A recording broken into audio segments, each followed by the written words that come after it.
All right, welcome into the College Football Roundtable. I'm your host, Chris. You can find me on Twitter at CFB Talk 07. You can also follow the show account at CFB underscore SZN. Let's go ahead and bring in Austin, our regular on Thursday. What's up, brother? What's up, brother? Where can the people find you on Twitter? Because I don't think we ever actually put your Twitter on there. Uh, Sorry, I should why'd have you said ask? that before the Yeah, show. you should have asked me that before the show. It's at Austin something something. At Austin Stone 077. Yeah. All right, let's bring in a surprise who don't usually, he's usually just on Sundays. The man decided to come in on a preview show, so you know it's a big show when we bring in on the man, the myth, the legend Jeez. at CBSZN. What's up, brother? What's up, brother? How we doing tonight, fellas? Cold. What's How up, cold is man? it in Louisiana? Cold. Maybe some cold Cajuns down here, dog. You're not used to that, huh? No way. I always tell people if it's in the 40s, that's a cold night for us. Yeah, that's about like it down here for us. Austin, you're Yeah, in middle Georgia, so yeah, it gets a little colder here, but like you said, upper 30s is probably normal. This tomorrow morning is supposed to be low 20s. I ain't built for it. I'm Yeah, ready. 30s and 20s. F that noise. See, Yeah, y'all I'm two are with you, like man. that. Give me all the winter. Give me winter. I love it. All right, first, before we kind of sad we have to keep doing this, but we want to give our thoughts and prayers to the people in California. They dealing with a fire. I haven't really paid a little bit of attention to it. Tyler sent me something about it last night. So I don't even know how it started or anything like that, unless one of y'all two do. But thoughts and prayers to the people there, and we're praying for y'all and hope y'all can get through this. Yeah. Do Yeah, you do man. y'all even know how it started? I don't know exactly how it got started, but I know the one that did start. Apparently, they had like 100-mile-an-hour winds come through last night, and that's what kind of sparked up everything just to go out of control. That's Yeah, crazy. that brush. They're not getting much water out there. I've seen. Have y'all seen some of the videos? It's wild. Yeah, it's I insane. know. Some of them I'm watching. I'm like, this can't be real. Yeah, And it's then I'm like like, you know how you look at stuff from the outside looking in, and sometimes you're like, I always think like it's a fire. Why can't the fire department just go put it out? But then you see the videos of what's actually going on, and it's like, holy cow, it's yeah, insane. Yeah, y'all. What about the view from the area, from the airplane? yeah. I Yeah, saw That that. one looked like the whole city was on fire almost, like a good chunk of it. yeah, Yeah, yeah. It's crazy, man. But praying for those people and hope they can get through it and evacuate and get out there safely. But kind of hard to transition from that. But we'll go. We'll get into it. All right. Some portal updates. It's going to be a small one tonight. We do plan to do a show right after the national championship. We're going to do a big, just portal show. It's just going to be nothing but the transfer portal. But we'll just do a little update tonight. Got announced Tyler, the Branch brothers, both from USC, the safety and the wide receiver, committed to UGA. I think that's pretty big for UGA. Tyler, what's your initial thoughts when you seen the news that they were both committing to UGA? Hey, as a wide receiver coach, man, I really love it, man. I'm really happy that y'all can finally upgrade that dang room, huh? All the complaining I heard from the wide receivers for Georgia all year. Now, I don't know about the other brother. I think he's a defensive player. he's He's a not. safety. Yeah, he don't got too much hype around him, but I'm sure he's probably an athlete too. But Branch, man, he was a 5-star coming out of high school, had really high expectations at USC. I remember the first game he ever played at USC, he went crazy. Had like a punt return for a kick return for a touchdown, a touchdown through the air too. But his career didn't pan out, and honestly, they had points throughout last season where he wasn't even being used and stuff. Yeah. I don't know if that is with it in house, or I don't think it's skill because I mean he flashed some really great potential his freshman year. You have his stats pulled up. I don't even know what he even finished with on the year for his sophomore campaign, but It was it was like 400 and something. yeah, yeah. He wasn't being used correctly. He's definitely a weapon. I'm not too sure. I don't know how y'all feel if y'all think he has like he's over 1,000 yards type guy. or he's just going to be just like a little gadget piece. He might be in Georgia's locker room right now. If Gunner can get the ball to him enough. Yeah. No, I mean I think it's a huge pickup for Georgia. I'm with you. That you can analyze Georgia all you want, but for a Kirby Smart coach team to lead the nation and drop passes, I mean, as a wide receiver coach would probably disagree with this, but I think catching a football, you can teach some of it, but a lot of that just comes natural. So I think it was huge for Georgia to, get that pickup. Any idea? I was going to ask you, Chris. Any idea what the holdup was? What took so long? Nothing that I've seen on what took so long. I think they went down to Miami and took a visit. Honestly, most Georgia fans, excuse me, dang, got something in my throat. Most Georgia fans were kind of shocked that they committed because they took the visit to Miami, and then it was, being reported they were going to take a visit to Tennessee, and there's possibility of Texas. I don't know. Nothing's been come out that have said, what took long. I don't know if maybe Georgia. I do know that there's been, reports that Georgia was going to be a very aggressive NIL wise towards portal wide receivers, which is typically not what they do. They tend to focus a lot of their NIL money on roster retention, not portal kids. But I think Kirby obviously seen a clear weakness that needed to be addressed. And I thought you brought up a good point, Austin, asking, or not brought, but you asking Tyler. Tyler, you coach wide receivers. What do you think can get the guys to drop balls like that so much? Like, what do you think the main issue could be? Just like maybe it happens the first game and it's just like nerves, like overthinking, or? I would say if it's consistently, that's a different story. And for the most part, it was consistently the season for Georgia receivers. Pressure, I could say maybe. Pressure is always a thing that you got to overcome as a receiver. You got so many eyeballs on you. You got to always, got to come down with that catch. But, I mean, hands is just something if you got it or you don't, kind of. I feel like that's kind of that's what I was saying, yeah. Yeah. We always preach to my receivers, hands. Every time the ball's in the air, I always say hands. Let's go, like strong hands. It's always things I always preach. So if it's consistently, that might be just a skill issue.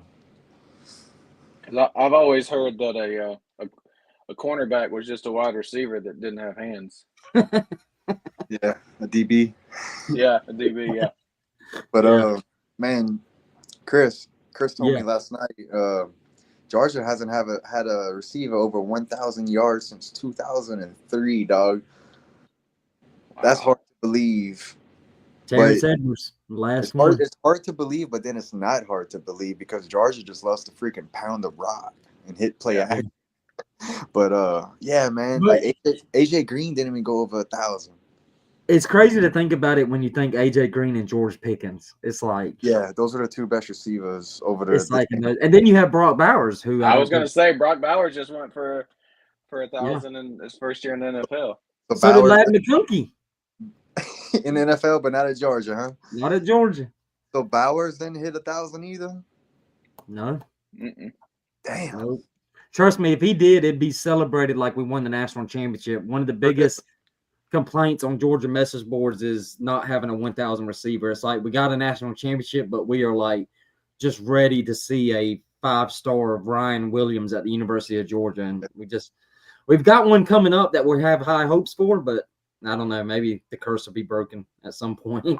But well, transitioning to the other pickup for Oregon, they picked up Tulane's running back, and I did not write down his name, but Tyler, you went and watch Tulane play, and I'll let you go ahead and take off on him. Is it Malik Hughes or something like that? Makai Hughes. Makai Hughes, that's it. What was your takeaway from him? How big of a pickup is that for Oregon? He went over 1,000 yards for Tulane, I'm pretty sure. Mm-hmm. Really good pickup, smart player. He has patience. He knows how to hit the hole. Physicality, I think, may be a point where he might need to get better on. But I really love this pickup. And Oregon, Oregon's not going to take too much of a. Oregon's offense ain't going to drop off at all, really, because I seen Evan Stewart's coming back. We got the 5-star Dante Moore next year. That's his name, right? Dante. Oregon's Yep, offense. Dante. I can make an argument. Oregon's offense might even be better next year. Yeah, I can You make see- that case too. Yeah, but the running back I they had agree. this games, huh? He was physical. Yeah, I think Makai is going to bring a little bit more patience, a little bit more smoother running style. I think. I really like that pickup though for Oregon. He was one of the highly touted running backs in the portal. yeah. What you think, Austin? You like that pickup for Oregon? No, I agree. I mean, we were high on Tulane's offense all season there till the very end. So I'm with Season. I think it's just another pickup for Oregon to keep on rolling next year. Yeah, I got really high hopes for Dan Lanning and Oregon next year. I think they're gonna. Well, I've always got high hopes for them, and then next year I will not be picking them to go to the national championship. Yeah. I've done it for 2 years in a row, but yeah, it seemed like a good pickup. And then there was also we'll just touch on. I'll touch on this one briefly, but forgot to mention it. Bulldogs also picked up Texas A&M wide receiver Noah Thomas, I think, or Yeah, he's like 6'6". He was the best. He was A&M's best receiver, so that's another great pickup. So y'all got Branch and Noah Thomas coming in, man. So really yeah. big. And then Dylan Bell announced he was coming back. I don't know if we should cheer or not. I don't know. He's a good player, but had some crucial drops. I mean, it is what it is. That number 86. Yeah, the one with the big drop in the Notre Dame game. Mm-hmm. Yeah, But he had some really good flashes too. Yeah, he's a solid player. I would rather have him there than leaving. And I did. If I know a lot of college football fans don't pay attention to recruiting, but we got a really good wide receiver class. Dealt back next year. Yeah, well, he's deciding. We've got like 3 kids right now on the edge of NFL. They're trying to decide right now. ETN, he has potential. ETN is last thing that was reported was he's leaning on coming back. So that would be huge. Yeah. We could just get rid of Bobo, but it's not looking like that's going to happen. So anyway, all right, let's get into the games. Penn State 13-2 versus Notre Dame 13-1. I think last I checked, is Notre Dame still favored? Austin 2.5? Yeah, 1.5.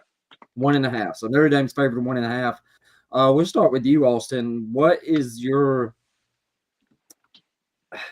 would you say is your biggest concern for each team going into this game?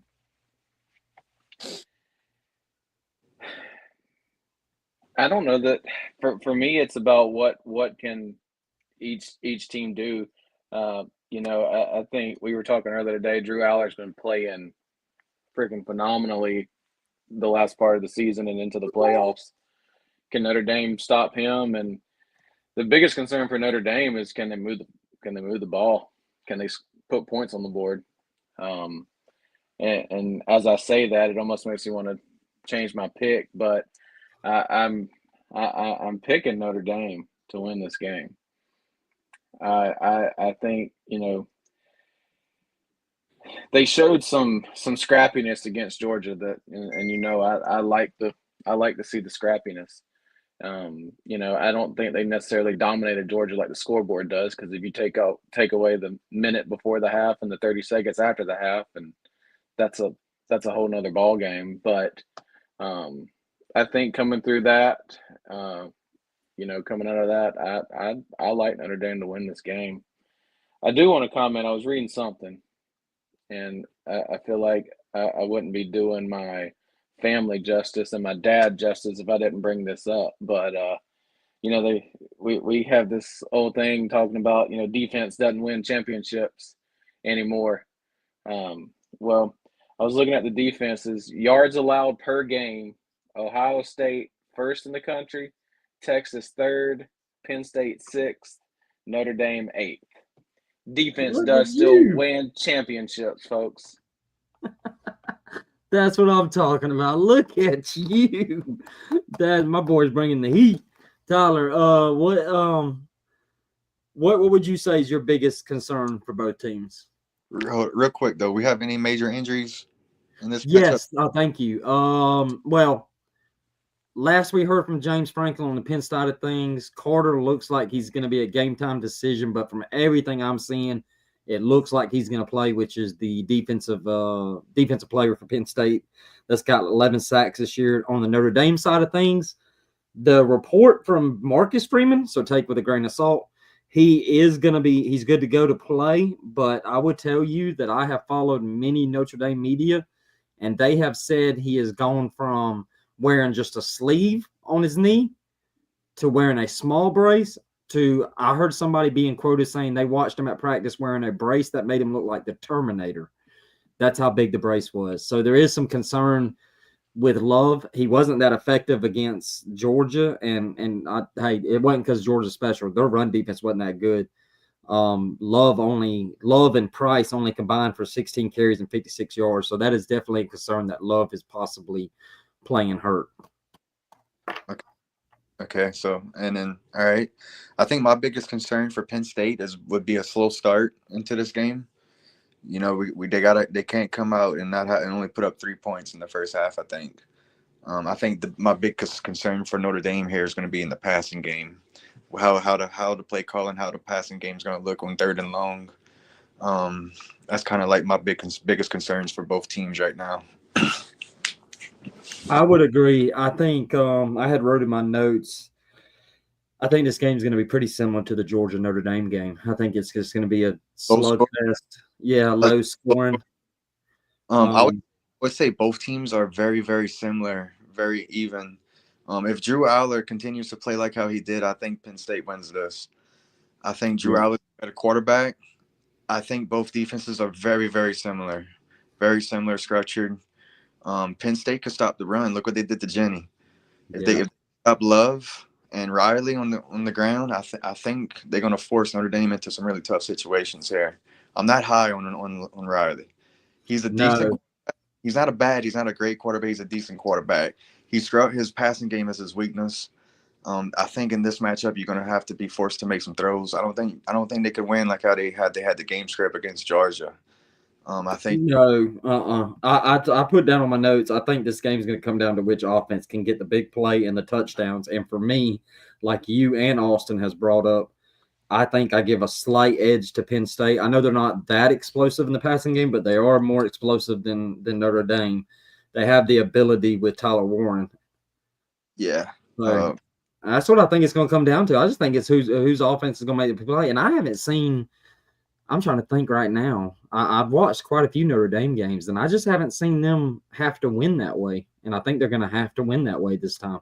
Yeah, it could also come down to special teams, field goal kicking, this type of game. I just think both teams are very similar. I'm a personally ride with the better quarterback in this matchup, and I think Drew Aller is the better quarterback, and I'm a ride with Penn State to squeak by in this one. I don't feel overly confident. I think this game could go either way. Both really great defenses. Kind of looking forward to this game. Yeah, I'm looking forward to this game too. I'm gonna go with Aller here in Penn State. So we made a show TikTok that I made, and it's our TikTok page on TikTok, and it's actually gotten a lot of good traffic over there. And one of our more popular videos right now on TikTok, and if you want to follow, it's at CFBSZN7, I believe. I'll put it on Twitter later tonight.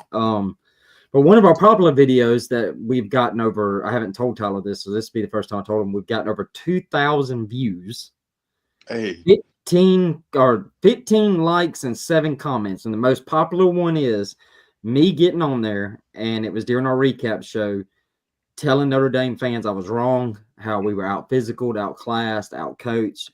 And the comments was filled with Notre Dame fans talking about how much, I mean, they loved me. They loved me. I was their hero because I was a Georgia fan that was admitting we got beat, not making excuses. So I got all this love from Notre Dame fans right now. They love me. They love me. Unfortunately, I am going to go Penn State too. So, and then I'm going to clip this, put this on TikTok, and have them yell at me tonight because I don't believe in them. But I just like Drew Aller better than Riley Leonard. I think that's what it's going to come down to. Me too. Now, was Georgia able to get home on Riley? Any sacks?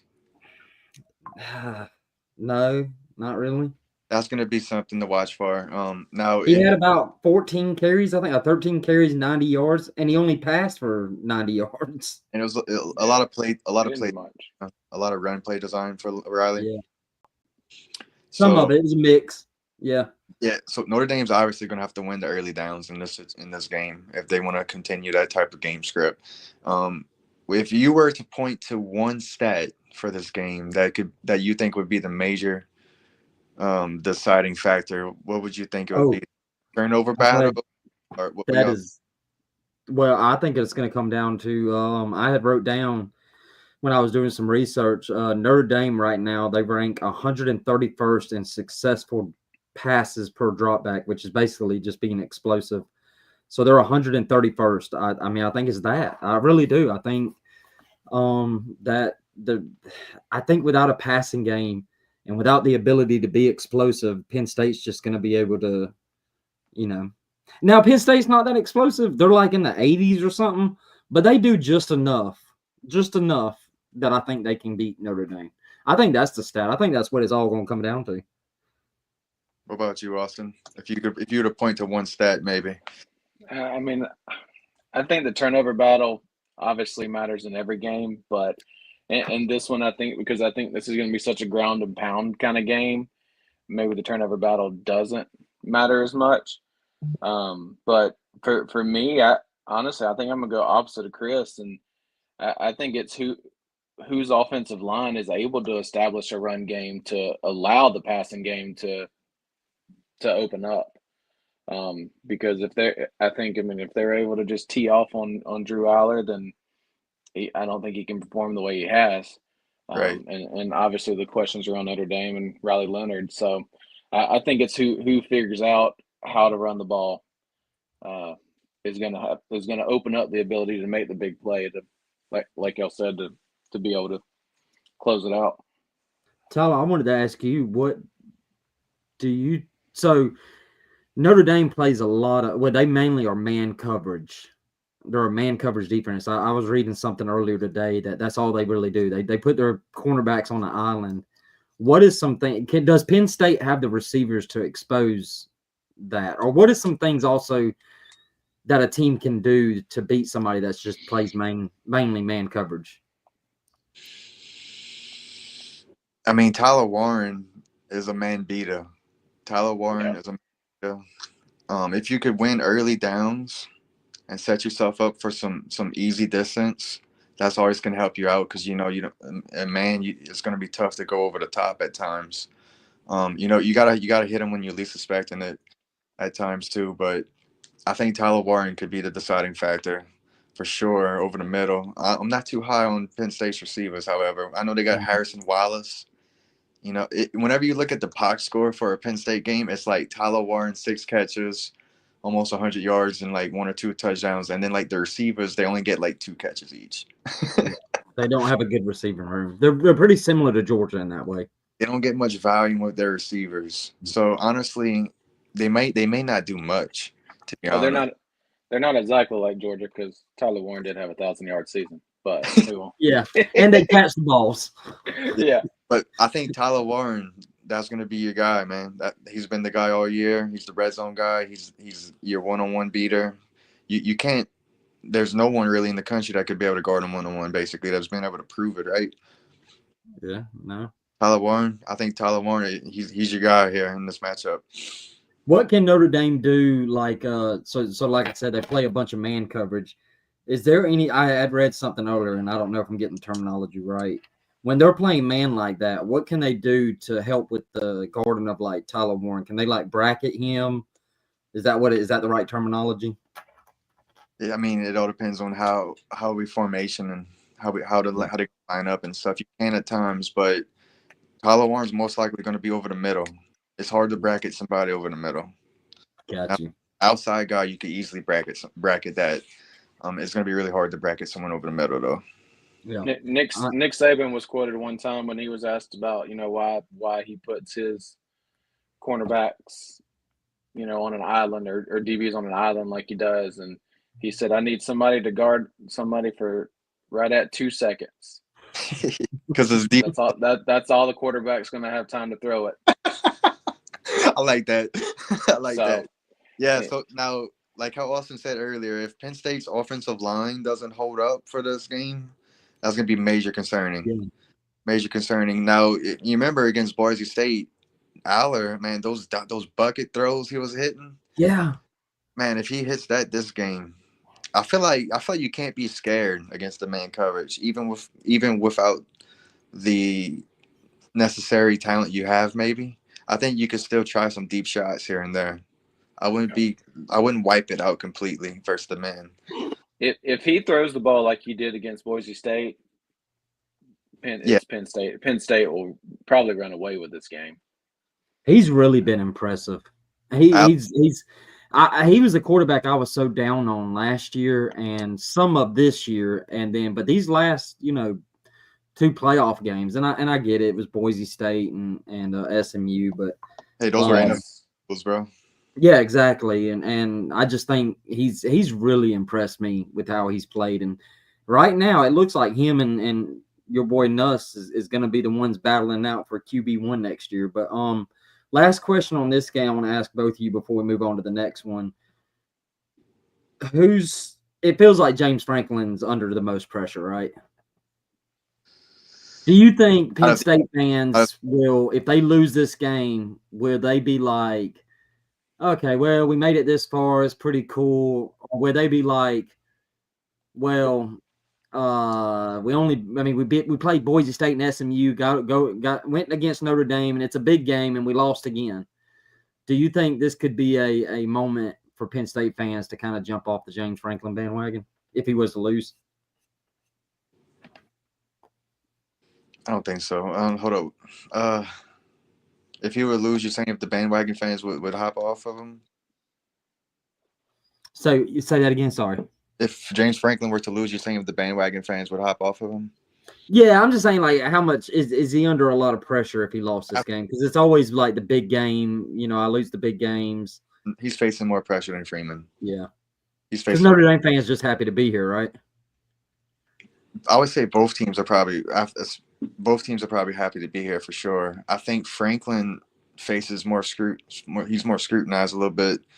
Freeman, he's still fresh. He's still fresh into his tenure. I think Franklin's definitely facing more pressure here out of these two.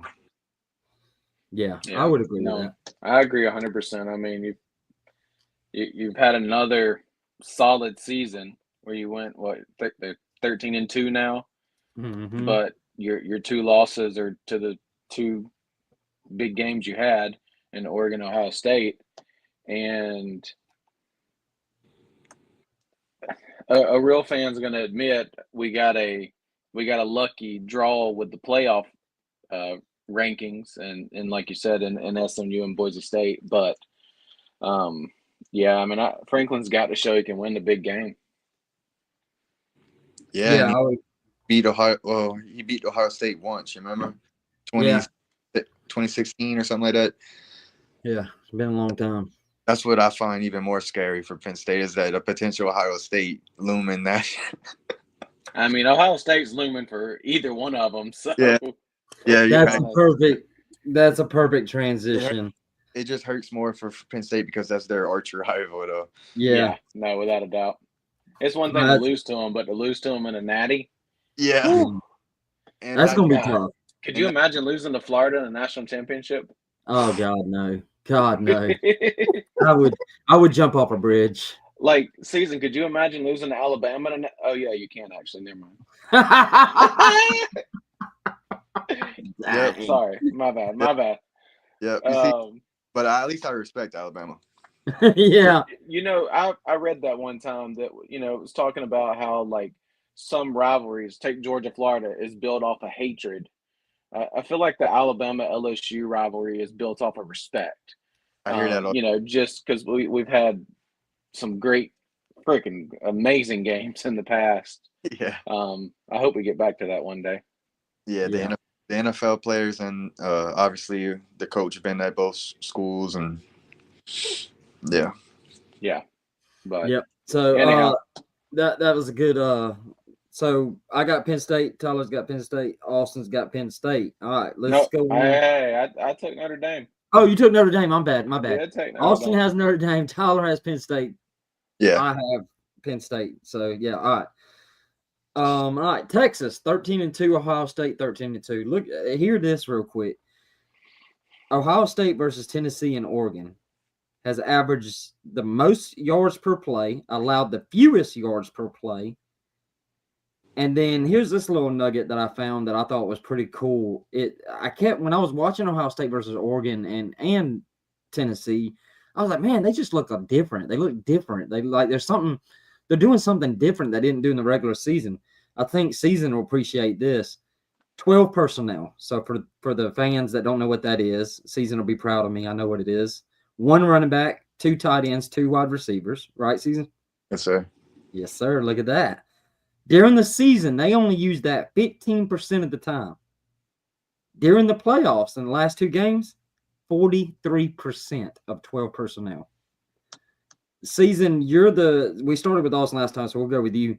You're the coach. You've coached this game. You've been doing it. And what are you seeing from Ohio State that they've done different? The 12 personnel, they're doing a lot more motions now.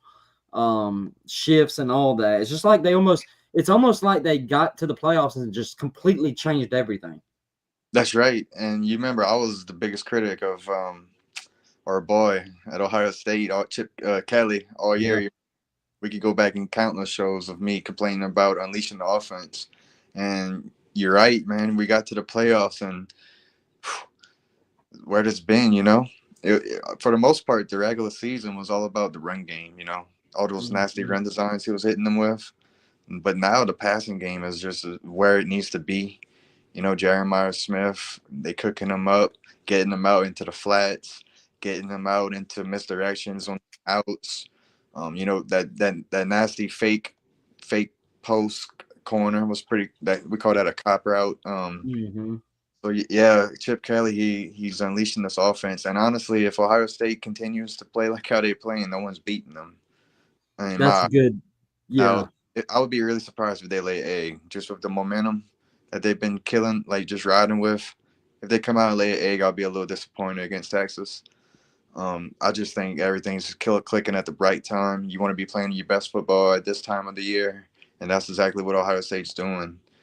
And Will Howard, he's playing really respectable. At times this year, he looked like a game manager. But honestly, with all those weapons you got on the offense, you just got to get them the ball, Just get the ball to your playmakers. And, the offensive line, we had some question marks about them whenever they had the injury to the left tackle. I found the offensive line starting to gel. Any concerns for the offensive line against Texas? No, I don't. My biggest. Texas got a good D line. They do. My biggest concern for Texas is their ability to run the ball. They did okay against Clemson. They did not against Georgia in the SEC championship. They did not against Georgia in the regular season. And then they played Arizona State, and I thought that was the reason they were going to blow them out, or not blow them out, but eventually win the game was the run game, because I didn't think Arizona State could stop them. But then they had, I had it written down, 22 carries for 50 yards versus Arizona State. I just don't think that if they're not going to be able to run the ball against Ohio State, good luck. It's not going to go good for them. And I'll tell you this too, I think, to me, and I'll go to Austin on this, to me, the only way I see a path for Texas to win is a Quinn legacy game, which means he plays a game that is just a legacy-defining game.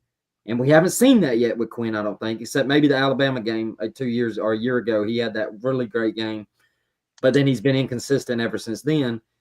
Or we see Sark call a legacy game, and I've seen Sark do that. I've seen Sark call some amazing games. I haven't seen Quinn have a legacy game. I just think for Texas to win, they're going to have to, because I don't think they can run the ball. Do you think they can run the ball, Austin? No, it's funny you said that because that was my thought is, and I don't know that anybody's really going to bet against Ohio State right now, but I think if these two teams, especially with the way Ohio State's playing right now, if they line up and just try to play mano a mano, Ohio State's going to blow them out. I think Sark has got to do something, like you said, out of the ordinary. I know you've been calling for the, quarterback replacement all year. Will we finally see it? I don't know. But if at they this play point, like, I think if we see it, it's going to be when they're down 30-0. Oh, yeah, that's too late in my opinion. I think I agree, but either I don't know if Quinn has naked pics of Sark that he doesn't want there getting out there, or if he has some kind of something on him. I don't know. Or could it be? Sorry, to Austin, I didn't mean to cut you off. no, you're good. You're good. This could be for both of y'all. We'll start with Tyler. Tyler, since you coach, what could it be? Just as I saw somebody bring this up, that the reason Quinn is playing is because he can make all the checks and protections and set up everything. But Archie's been there like 2 years now, right? So I mean, isn't that something that he could do, or am I making it sound way easier than it is? It's fair to say that he's more in control and more experienced and more trustworthy with the offense. That's a fair argument point from a coaching standpoint. Now, if they can't run the ball, I think it's a wash. This game is gonna be a blowout. If Texas can't run the ball. Now defensively, I think Texas may be able to get some stops early in the game. Hopefully, right? Hopefully. If not, it's going to be a wash too, I think. But if they could maybe scrape out some stops and keep it close going into the second half, I think that's their best formula for victory. But Ohio State just got too much, man. Jeremiah Smith and Mecca on the outside. Then you're going to have to worry about Henderson and Judkins in the box. Like, look what they did to Oregon. And Oregon couldn't even run the ball on Ohio State. I'm kind of getting the game script's going to happen. I don't think Texas is going to be able to run. I would like to see a QB change maybe, especially if Quinn's struggling. Quinn's been struggling with the deep ball all year. Honestly, Texas should have lost that game. In the last playoff game, they got lucky on that 4th and 13. So it's remarkable to even be talking Texas without what occurred. But Ohio State's just way too hot right now, I think. So yeah, Austin, I agree with you. I was just going to kind of comment on what he said. Yeah. I think Texas's only chance is to keep this game close going into the fourth quarter. Because if Texas can say one thing, they've been in some scraps this year with the 2 Georgia games, and then last week with the Arizona State game, or last game with the Arizona State game. And I mean that matters. If you're a team like Ohio State that's been rolling, and you get into a scrap and get punched in the mouth, that can throw you off your game a little bit. So I'm not ready to say it's going to be a bloodbath. Now, you remember the national championship game with was it Georgia, Alabama with Tua? Whenever they made the quarterback change with Tua, he came in and threw the second and 20. Why do you and then he took the sack on and then it was 2nd and 26, and was that Kiffin or Sark? Who was on Alabama's? Why are you doing this? Why do we got to talk about this? Who's the play caller for Alabama for that championship? DeBoer. No, it wasn't DeBoer. Yes, I don't remember if that was. Was it I Sark? thought it was DeBoer. Huh? I was just wondering. No, he was asking who the OC was at that time. Yeah, that was. I'm telling you, I think that was the Giants head coach. Not DeBoer. I meant not DeBoer. I'm sorry. Okay. I'm sorry. Okay. I got him mixed up. The Giants head coach. I was curious. Sark was the offensive coordinator for Alabama at one point, huh? Yeah, Sark was. I brought that up because I was like, man, what if Sark was the OC that year? I was wondering, like, you can make a quarterback change maybe with Arch. I was thinking, if you did it before, but yeah, He's definitely going to ride out Quinn. I'm good. Dayball. Yeah, that's what I said. DeBall. Yeah, DeBall. Yeah. Is that who guy. it was then? Yeah, that's who it was. Sorry, that guy didn't make that call. Saban did, because that guy was. Yeah. Austin, I was going to ask you this, and then Season, you can answer after Austin. Can they keep this up? Can they? Because right now, in my mind, after watching Tennessee and Oregon, I'm just thinking they're going to buzzsaw. They're going to destroy Texas, and then next week they're going to destroy Penn State or Notre Dame. Like, are we going to have I'll put it to you this way. Are we going to have a mini 4-game 2019 LSU in Ohio State? No. Penn State played Ohio State really, really tough in the regular season. It came down to some really bad play calling, I think, for Penn State. If we were to get a rematch, it's a very big rivalry game. But however, this game ain't at Happy Valley. That concerns me a little bit. It's gonna be a neutral site. But the rivalry game, Penn State, we'll see. I think they can maybe play them a little tough again. The rivalry game factor. Where'd Chris go? Oh, we lost Chris. We did lose him. So I'll comment on that. I think this is the game. If Ohio State just keeps rolling through this one, I think they roll on through the Natty. That's fair to say too, though. I want to hype up the rivalry game, but if they're playing the way they're playing right now, that I don't think Penn State or Notre Dame can play with them. So I think Texas is the only one that has the ability, even though I don't think they will, to even have a chance. I don't know what just happened. My screen went completely black and I was gone. That was a good question, though, Chris. I like it. Yeah, and I don't even know if we're still live on Twitter. Yes, we are. It says we are. Okay, because it's now okay, there, everything's popping back up. I don't know what happened. My computer, I got home today. The internet was off. Computer just went black, and now I'm back on. Anyway, I don't even remember what I asked. But,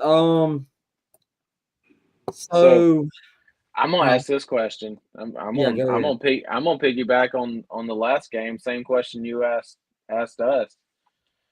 More pressure, Ryan Day or Sark? Ryan Day. I think there's a fraction of the Ohio State fan base that I haven't gotten temperature. I haven't gone to the message boards, but I would imagine they're all giddy and happy and probably thinking what we're thinking. They're just going to buzzsaw the rest of the way. But I would imagine if he was to lose, they would go right back to bringing up the Michigan game, bringing up and it would be back to it. I think we said it before the playoffs. Ryan Day's got to win the national championship. That was the end of the story. I still feel that way. I think on the other side, Sarkisian, it's pretty similar to Marcus Freeman. He's still young in his coaching career. That Texas fans went a decade kind of being.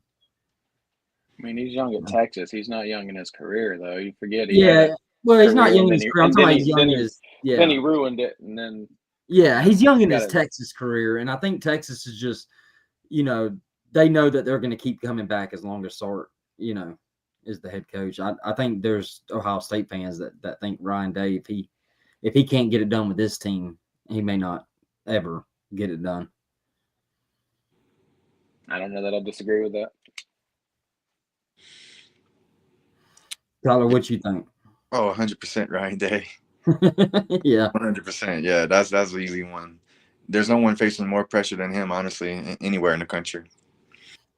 Does it feel like – it feels like to me in the regular season, and I had read about this in the offseason. I remember they talked about this a lot in the offseason, that Ryan Day kind of wanted to go the Michigan route. They wanted to build the football team in physicality, run the ball down the throat.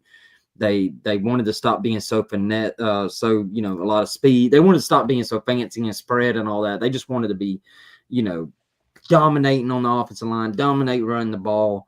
And then it kind of feels like they got to the playoffs after they lost to Michigan and said, you know what? We have Jeremiah Smith. We have Aruka. We have, all these good wide receivers. We're going to go back to what we do, and that's we're gonna throw the ball around. We're going to get the ball to Jeremiah Smith, and it just seems like they kind of went back to what they used to do rather than trying to be Michigan.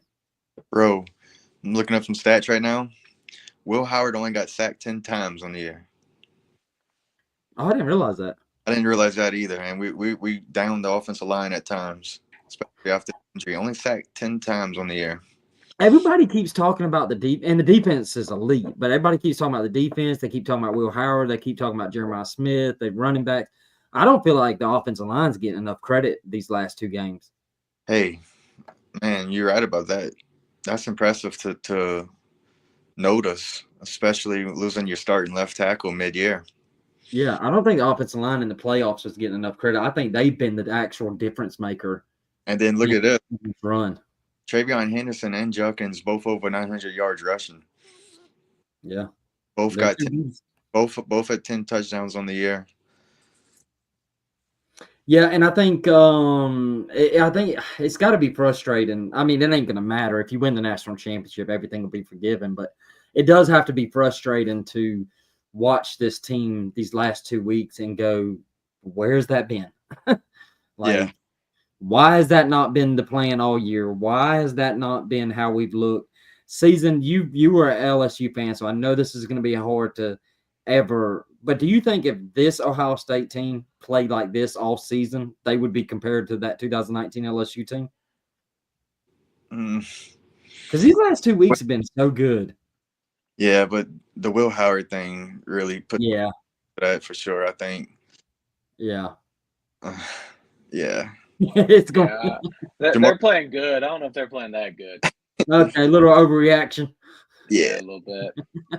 Look, I'll say, they got it to the playoffs, and when they did what they did to Tennessee, it was kind of like, I put more of the blame on Tennessee just not being ready.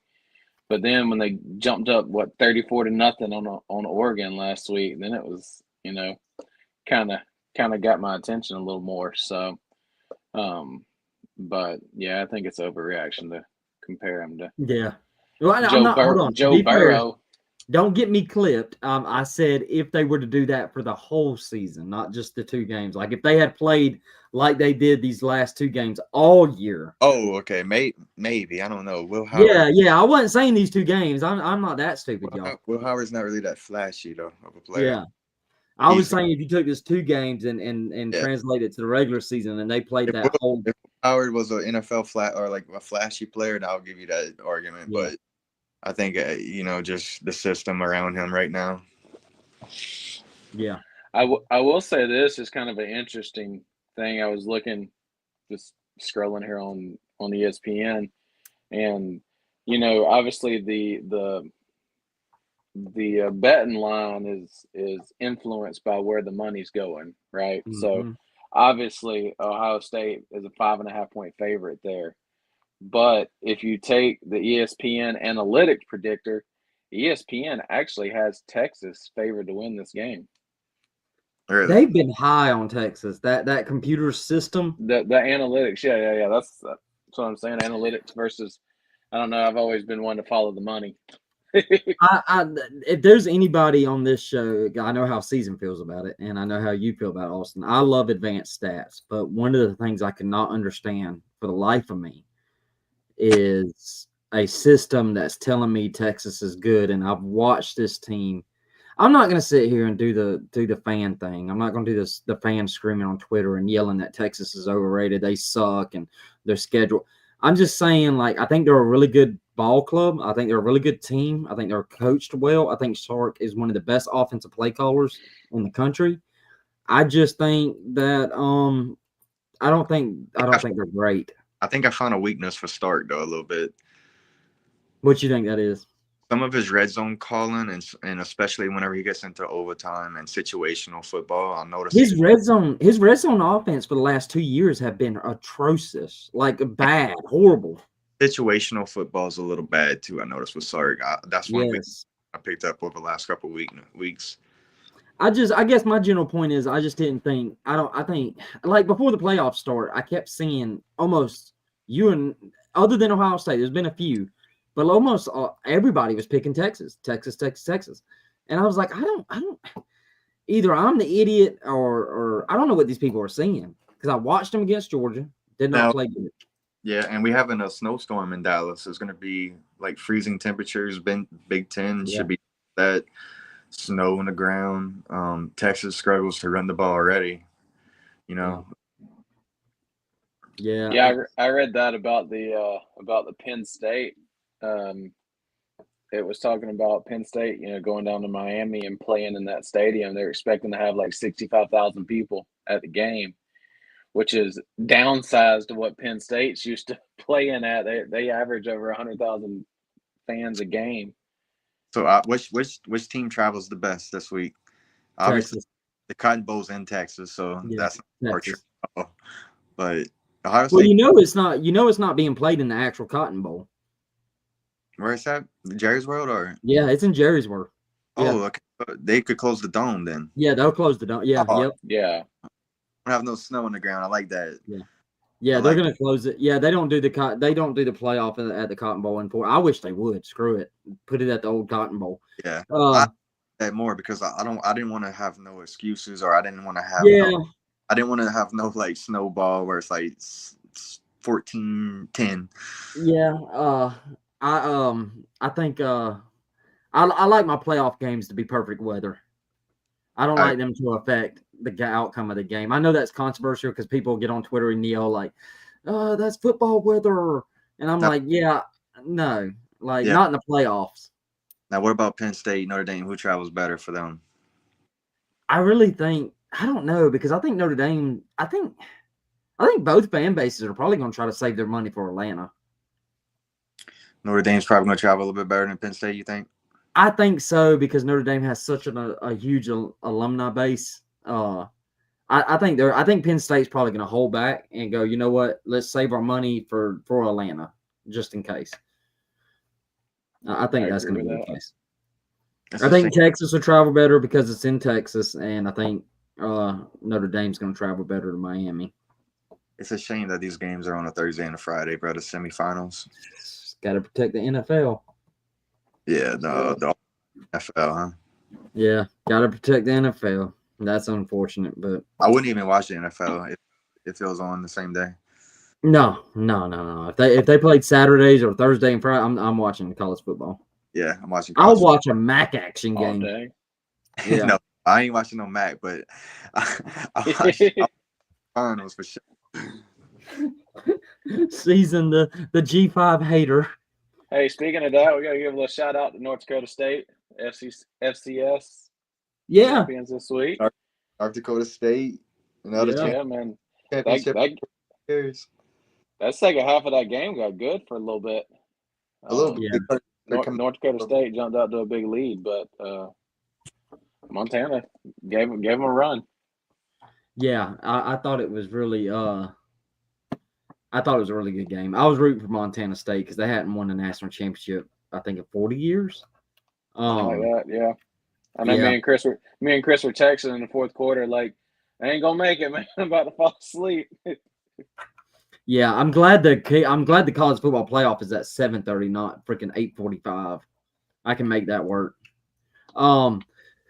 Before we leave that, on the FCS thing, I don't know, man. I just think 10 national championships in 14 years, they need to expand the playoffs. I mean, it's getting really tiresome watching one region of the country just be so good at it. I don't know, man. That's what they.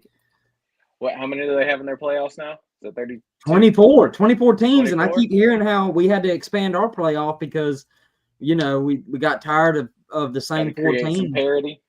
Yeah, I think South or North Dakota State, man, they just winning too much, man.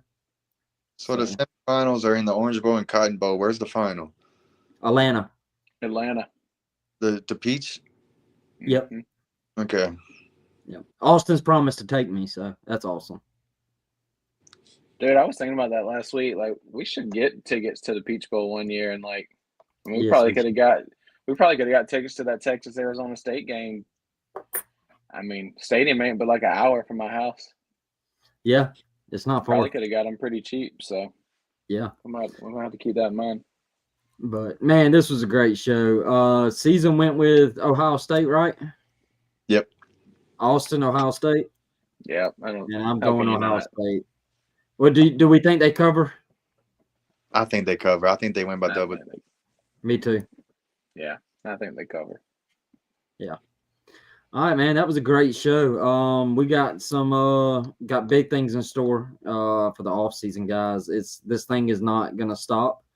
A lot of shows kind of stop and then come back on the regular season. We are not going to do that. We are going to be 24/7 college football every week. We're going to talk it all off season. College football is a year-round sport, and we're not going to stop after the national championship. We've got a lot of content planned, and Season's got some things he's cooking up to do a thing that he's going to do, and I'm going to help him with some of it.